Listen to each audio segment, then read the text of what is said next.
John's going to challenge us. I know this because it's been a subject. Circumcision is a subject near and dear to my heart. Has been for many, many years. And I know the reaction, even from atheists, to the subject. So does John. So he's familiar. I want to say a few words about John. He has practiced medical legal law as an arbitrator, mediator, litigator, and law lecturer for well over 30 years. But today, what John does is he works full-time pro bono as the director and general counsel for doctors opposing circumcision. Bravo, John. That's what we need. Now, as the director, John speaks at medical, childbirth, humanist rights conventions throughout the U.S., New Zealand, Italy, England, and Finland. So he's there, he's always presenting on the medical science, the bioethics, and the legality of infant genital cutting. But John's history is not all science, and he's kind of won a place in my heart because he's also a licensed U.S. merchant and a captain, a seatime captain, a law lecturer, a professional sailor, and he currently lives in downtown Seattle. How many of you have been to downtown Seattle? Well, probably my most favorite place, perhaps in the whole world. He lives in downtown Seattle in a marina on a houseboat that he and his wife built entirely by themselves from scratch. How about that? So now, here, John's going to talk to you about this. You got to have an open mind here, and don't hesitate to line up here and ask this man some questions. Challenge him. He's going to talk on the strange bedfellows of circumcision, religion, medicine, and the law. John Geisheker.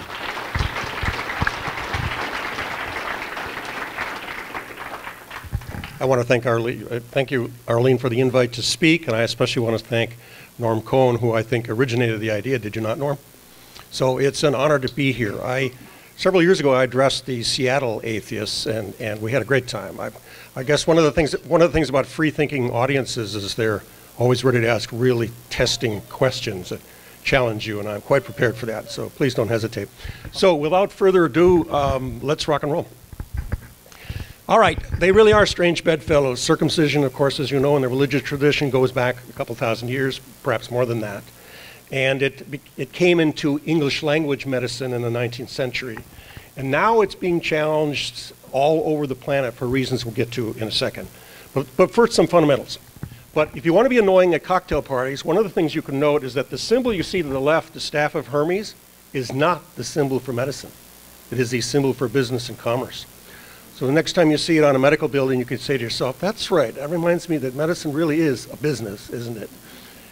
The other one is the staff of Asclepius, who was a very famous physician in Greece, and of course in that era, in the Hellenic era.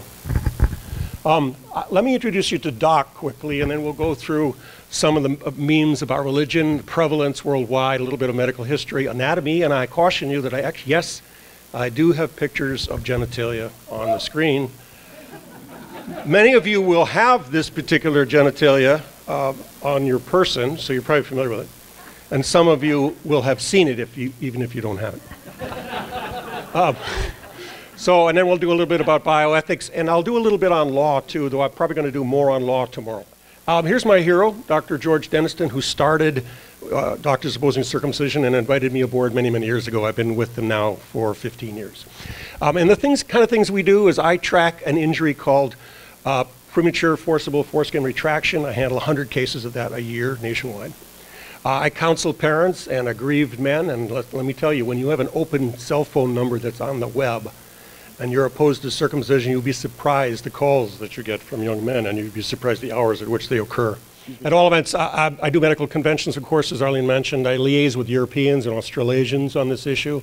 I counsel MDs and nurses who are conscientious objectors and do not wish to participate in circumcisions, and there's plenty of them.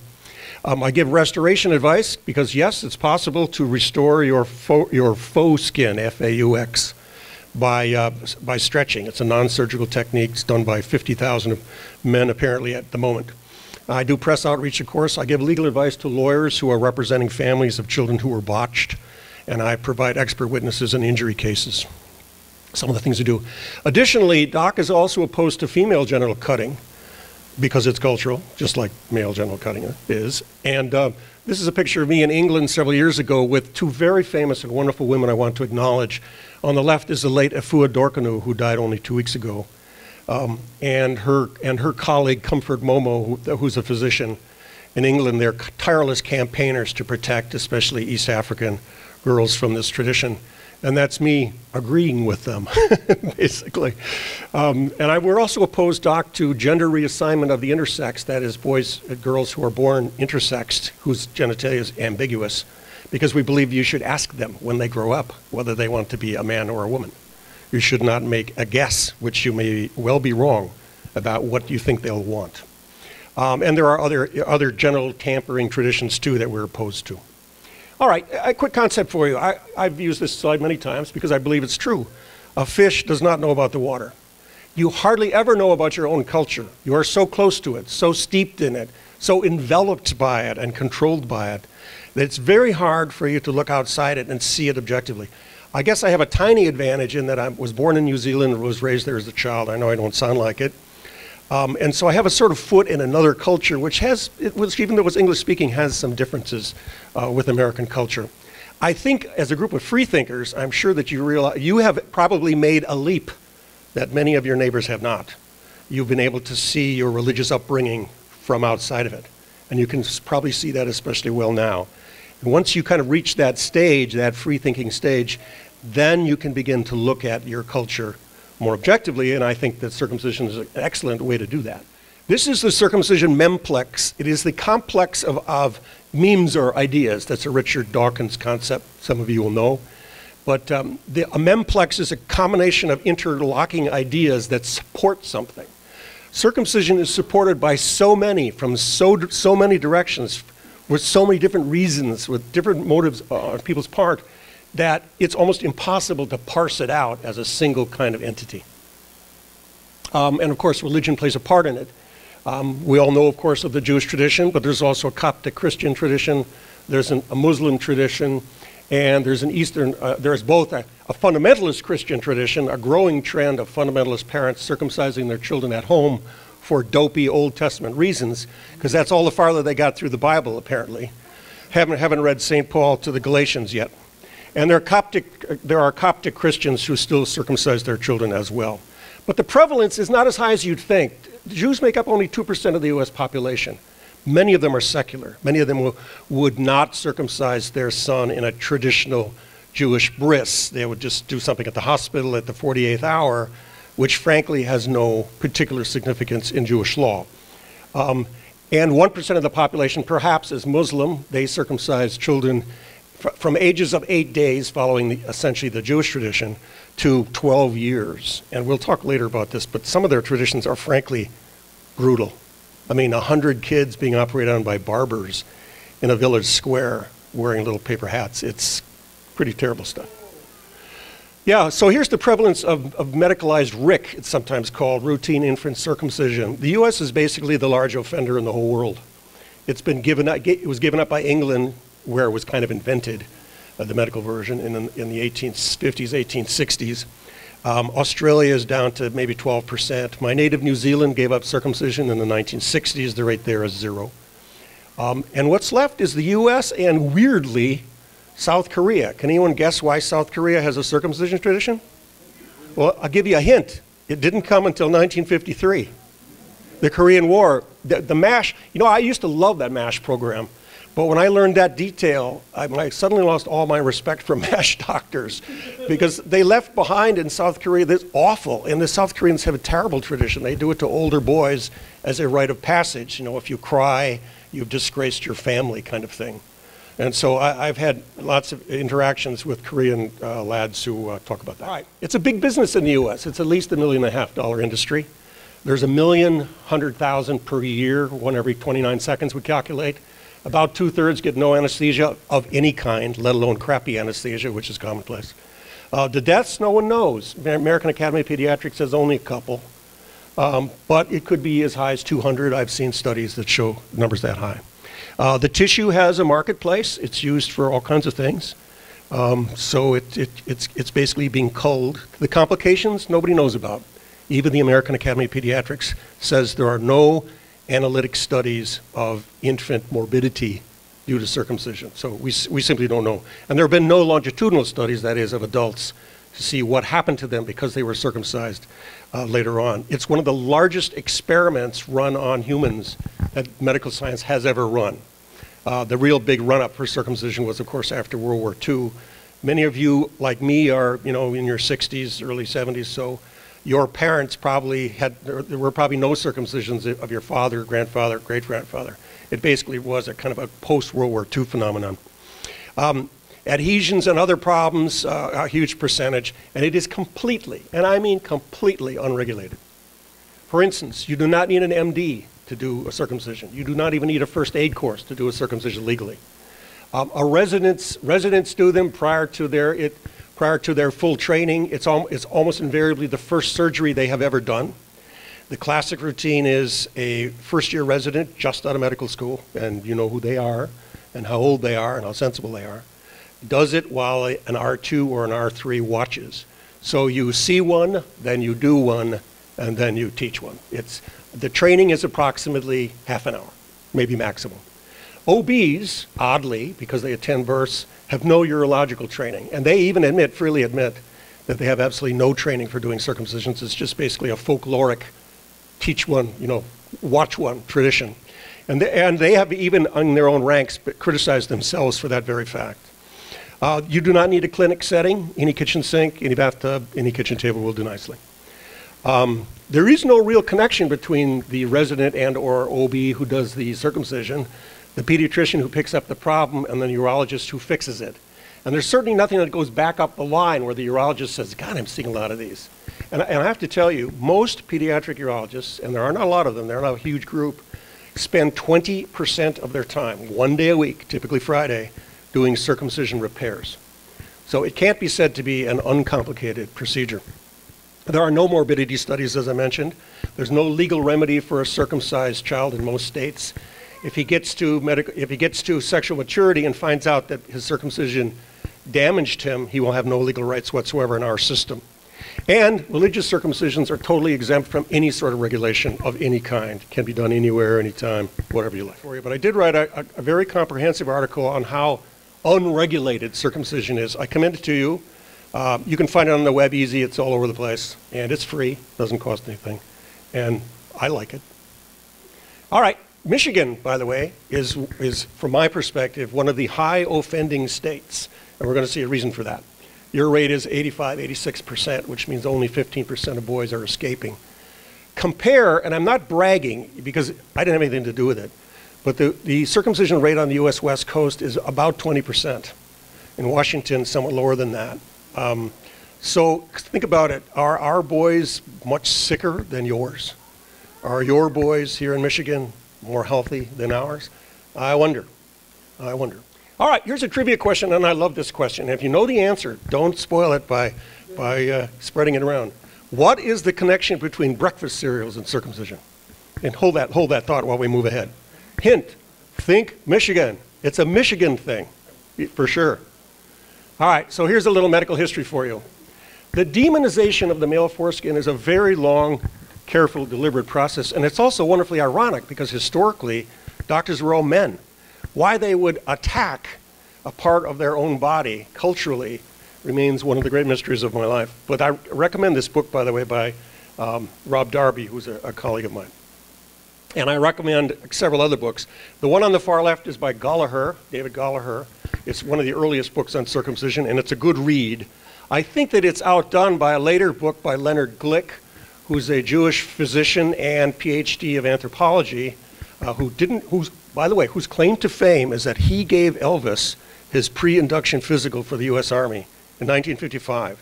And there still exists on the web a picture of a young Len, I forget how old he would have been in that era, but maybe 25 or something, with his stethoscope on Elvis's bare chest. And he says, John, he said, 15 years later, I was still getting letters from teenage girls saying, what was it like to be so close to the king? So that's Len's claim to fame. But he's also a brilliant scholar, a wonderful man, and has written Marked in Your Flesh, which I consider, for anybody of you who's Jewish by ethnicity, it's a knock your socks off book on the subject. And my personal favorite, it's recent, is an inexpensive book. It's like $5. One of those books you can get off Amazon, by Rob Darby, who's a medical historian in Australia, and it's a crackerjack description of the American problem as he sees it. All right, so what happened before 1870? Well, nobody bothered with penises. They were just there.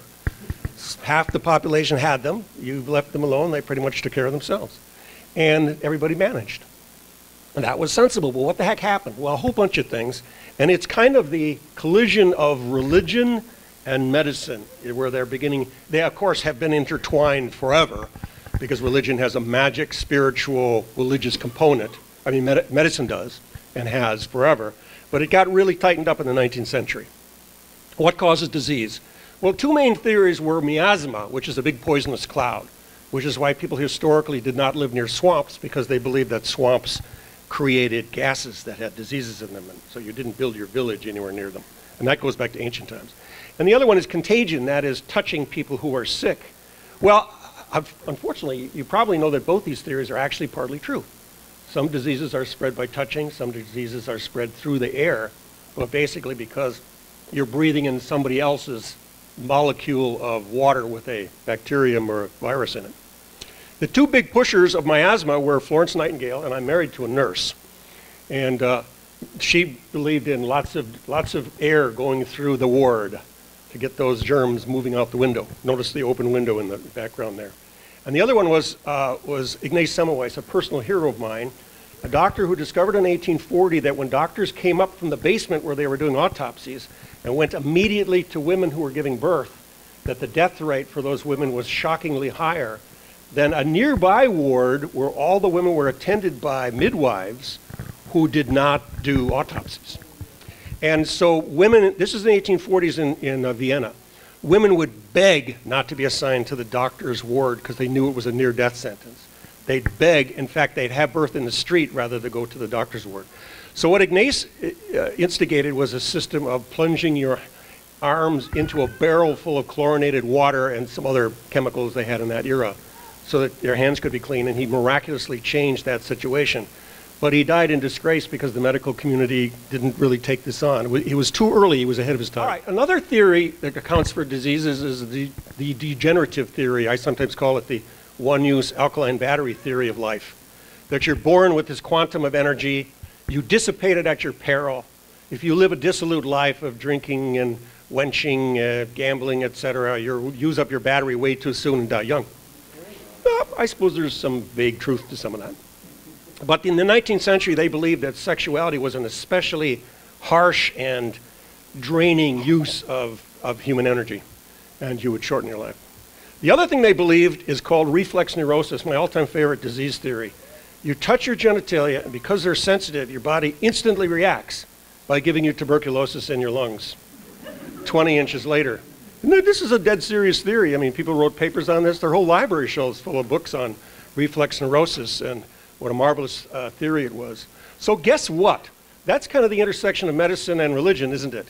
Here's the morality of against onanism, against touching yourself, against pleasuring yourself, tied up neatly with medicine of that era.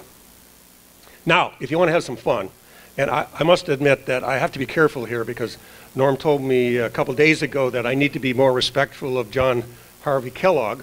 But the movie to watch, if you want to see John Harvey Kellogg, your local state hero, by the way, is Road to Wellville. It's a splendid, splendid movie. It never did commercially very well, I think because it covers an era that Americans really don't understand and have moved away from. But I love it. My favorite quote from the movie is, "An erection, sir, is the flagstaff on your grave." I love that. I mean, it would make a great bumper sticker, wouldn't it, if you're a seriously fundamentalist. All right, so here's John Harvey Kellogg. He believed all sex was harmful, had 42 adopted children, never had sex even once, he claimed. I have a hard time with that, but okay. He believed circumcision should be made painful. He urged practitioners to avoid using anesthesia. And he believed that cornflakes could be used to control sexual passion, especially in children. So that, by the way, is your first hint, isn't it? So here's John Harvey Kellogg's grave with the Bloodstained Men, who are a troupe of guys who are going around the country having demonstrations and photo ops and et cetera in front of hospitals and other places to bring attention to the harms of circumcision. Now here's C.W. Post, who invented Post Toasties. And here is Reverend Sylvester Graham, who invented the graham cracker. So did you get the answer, the trivia question answer? It's the combination of three guys who are big on circumcision and who are anti-sexual, and their personal inventions of breakfast cereal. So I don't know about you, I've never quite been steadied by a cereal box quite like that. I guess it's metaphorical. Anyway. So anyway, some of the old circumcision memes were that sexual behavior drains your life force, erogenous irritation creates disease, genital amputations curb autoerotic behavior, and genital pain is a moral lesson given presumably by God, or at least in honor of God. Now here's Battle Creek, Michigan. Guess what? If you look at a map of the US, it's roughly ground zero for circumcision, even including Canada. I didn't put the Canadian portion in there. I know there's some Canadians in here. But we follow the same track, or Canadians follow the same track as Americans. Circumcision is much heavier in the Midwest, and as you go out through Alberta and Manitoba, Saskatchewan, and British Columbia, the rates drop significantly. British Columbia, I think the rate is 2 or 3% now, and it's all due to one physician in Vancouver, near as I can tell. So here's places where there's no medical subsidy. Notice that most of them are on the West Coast. Here are places where there is a medical subsidy. Notice that most of them are near the bullseye. So you can see, I mean, this is a very crude mechanism for delineating what is essentially a cultural phenomenon, but it is amazing that if you take the money away from it, it does tend to slip. It's, well, it means that it will be included in Medicaid. Like if you're in the state of Michigan and you want your child circumcised and you're on Medicaid, and I would have presumed that if you're like any other states, that would be about 40% of births, all you have to do is elect it. It'll be paid for by Medicaid. Whereas in my state of Washington and in California and Oregon, there is no subsidy, so someone who wants their child circumcised has to cough up the hard cash. And, well, it's a state option because Medicaid and Medicare programs are state-run with federal money. Yeah, I mean, and I've been active in getting rid of the subsidy in Florida and Colorado, and a couple other states. So we're now up to, I think, 16 states that don't pay, hoping for more. Well, now we come to Louis A. Sayre, which he and I have a weird connection because my anniversary is February 9th. My wedding anniversary is February 9th. And my wife always says to me as soon as we get near February 9th, "You're not going to bring up that dreadful story about Louis Sayre again, are you?" And, but he does have a connection. He gave a speech to the AMA entitled, and this is important, the words are all important, "Partial Paralysis from Reflex Irritation." You remember reflex neurosis? Reflex irritation is the same disease theory, caused by congenital phimosis and adherent prepuce, and that needs a little translating. Congenital phimosis means a man whose foreskin can't be pulled back, or a child whose foreskin can't be pulled back. And adherent prepuce means the same thing. It means a sticky foreskin, essentially. So he fueled a 100-year autoerotic hysteric era, which unfortunately we're actually not completely out of yet. This is Louis Sayre. On February 9th, 1870, he performed a circumcision on a 5-year-old boy and gave a speech to the AMA about how successful it was. The boy probably had polio, and Louis Sayre's claim was probably fraudulent, but we'll never know, will we? At all event, it spawned a billing code which exists even today, everywhere. 605, redundant prepuce and phimosis, sound familiar? Adherent prepuce, paraphimosis, phimosis congenital, and tight foreskin. All the time I get involved in cases in which some medical professional has forcibly retracted a boy breaking the natural membrane that does take about 10 years to dissipate and causing an injury and then billing for it. But it gets worse. I gave a presentation in Boulder this past summer on this subject. It gets worse. We're now using in hospitals ICD-9, International Classification of Disease, Edition 9. We're now into Edition 10, and now adherent prepuce of a newborn is considered a billable condition. If you catch it in a newborn, and that means all males, you could bill for it. Garfield was assassinated by an attorney, Charles Guiteau, who was clearly crazy. But when they did an autopsy on him, they noticed he had an adherent foreskin. His entire, the entire explanation for why he shot Garfield was this foreskin problem. Such was the day. So thus began a 100-year era of masturbatory hysteria, which still lingers, if only in locker room jokes. Like if you've ever heard the joke about, can I just do it till I need glasses? That's actually a joke about a medical theory that was alive at the time, that if you touched yourself too often, you'd go blind. And all those things about hair loss, going blind, getting hair on your palms, are all actual medical theories for which there are lots of published articles in the basement of the medical school at the University of Washington, where I've spent lots of time. So what's a parent to do? Well, you could buy your children armored nightwear. Comes in male and female versions, sturdy saddle leather, which is going to be a real treat to sleep in on an August night, and metal, and it's tamper-proof. Once you put it on them, they'll not be able to remove it. By the way, my mother is 93. She's still alive. She lives in southern Portland. She remembers having her hands tied when she was 4, 5, 6 into a scratchy muslin bag every night. She'd have to make a fist. Her mother would put this tight bag on and knot it around her wrist so she wouldn't accidentally touch herself and get tuberculosis. This is in 1924. It's not all that long ago. Interesting, isn't it? Here's my personal favorite, the battery-powered genitalia fan. You just put the battery next to the bed. This is 18-something, so presumably the battery was pretty big and the fan was pretty noisy.